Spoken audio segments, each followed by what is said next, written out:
Hidangan tradisional ini tidak kalah lezat dengan menu khas lainnya. Kapurung terbuat dari sagu bertabur topping ayam suwir, ikan mairo, dan udang rebus. Kapurung tersedia di salah satu rumah makan di Jalan Mapanyuki, Kota Makassar.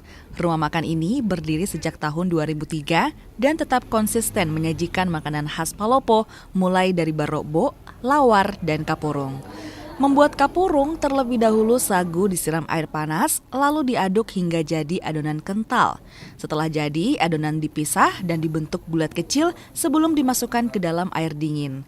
Setelah siap, sagu disiram kuah sayur berisi bayam, kacang panjang, hingga bumbu lainnya. Rumah makan Aroma Palopo di Jalan di Mapanyuki. Makanannya itu terdiri dari kapurung, barokbo, palu mara, parede, lawa, sinole, dan lain-lain.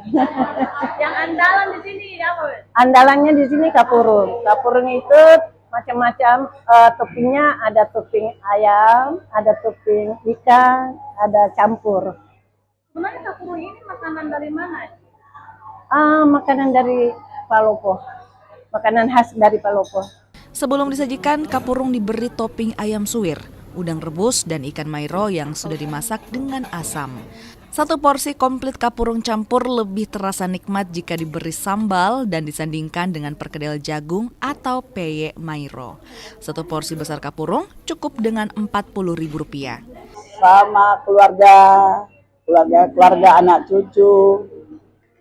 Hari ini makan apa di sini? Makan kapurung, parede, pacok, lawa, ongol-ongol, peye, ayam goreng. Testimoni bagaimana rasa kapurung di sini? Apa yang disuka di sini? Mantap, mantul, sedap, nyaman. Apanya yang di sini yang disuka kapurungnya aja? Yang disuka semua yang saya pesan saya suka. Boleh cerita sedikit bagaimana rasa kapurung itu? Apa yang disuka di sini? Rasanya suka sekali, enak karena setiap saya makan kapurung saya harus ada di sini. Berkunjung ke Makassar tidak lengkap jika tidak mencicipi kapurung. Hidangan dengan tekstur kenyal memanjakan lidah yang berpadu rasa asam segar. Nila Rustam, Kompas TV Makassar, Sulawesi Selatan.